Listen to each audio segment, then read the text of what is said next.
আমার দলের সকল পর্যায়ের সকল নেতা কর্মী সমর্থকদের কাছে আমার আহ্বান, পরিস্থিতি পর্যবেক্ষণে রাখুন।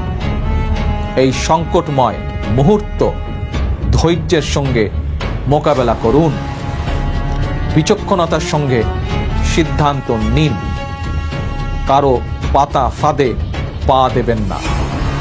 আমাদের ঐক্য বিনষ্ট করতে, আমাদের বিশ্বাসে চিড় ধরাতে নানা রকম ফাঁদ পাতা হয়েছে।